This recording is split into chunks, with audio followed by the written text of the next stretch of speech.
বিশ্বনবী সাল্লাল্লাহু আলাইহি ওয়াসাল্লাম তেমনই একজন মুসাফির ব্যক্তির কথা হাদিসের মধ্যে বর্ণনা করেছেন। বিশ্বনবী সাল্লাল্লাহু আলাইহি ওয়াসাল্লাম বলেন, একজন মুসাফির ব্যক্তি সফরে বের হয়েছেন।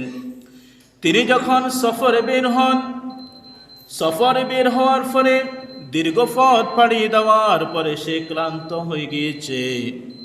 তার কাছে যা যা কিছু খাওয়ার ছিল সকল কিছু শেষ হয়ে গিয়েছে, সম্পূর্ণ হয়ে গিয়েছে। ওই মুসাফির ব্যক্তি একটি জায়গার মধ্যে গিয়ে ক্লান্ত হয়ে বসে আছে, জীর্ণ শীর্ণ অবস্থায়, তার চুলগুলো এলোমেলো। বিশ্বনবী বলল, ওই মুসাফির ব্যক্তির অনেক কিছু প্রয়োজন আছে, দরকার আছে। ওই মুসাফির ব্যক্তি আল্লাহ পাক তাআলার দরবারে হাত উত্তোলন করে দিয়ে বলল, গো আমার মাবুদ, গো আমার রব, আমি তোমার গোলাম, তুমি আমার রব, আমি তোমার কাছে কিছু বিষয় জানাচ্ছি। আমার এই জিনিসটি দরকার, ওই জিনিসটি দরকার, এই জিনিসটি আমার খুব প্রয়োজন, তুমি যদি আমাকে দাও আমার উপকারে আসবে।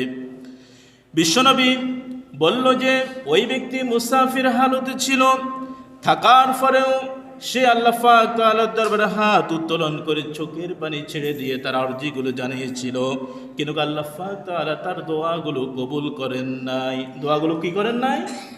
কবুল করেন নাই।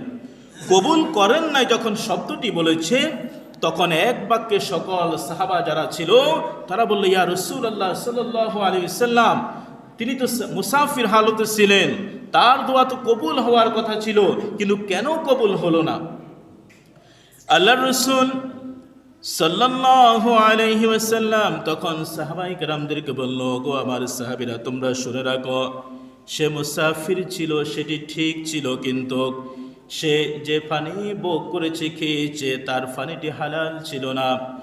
সে যে খাদ্যটি খেয়েছে তার খাদ্যটি হালাল ছিল না। সে যে পোশাকটি পরিধান করেছে তার পোশাকটি হালাল ছিল না। সে যেভাবে উপার্জন করে, ইনকাম করে, তার উপার্জন ইনকাম কোনো কিছু হালাল ছিল না। আর তার কোনো কিছু যখন হালাল ছিল না, হালাল না থাকার কারণে, হারাম হওয়ার কারণে আল্লাহ পাক তাআলা তার কোনো দোয়া কবুল করেন নাই। সুবহানাল্লাহ।